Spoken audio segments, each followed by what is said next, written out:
Hey guys, in this video we're going to take a look at how you can fold a helmet base origami.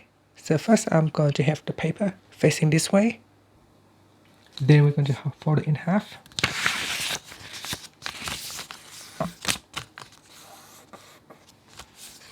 Next we fold over.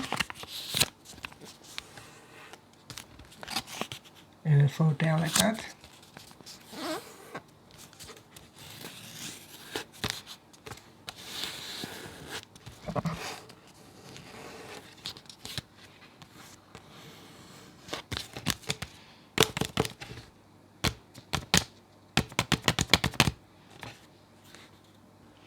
And there you have it. That is the helmet base origami.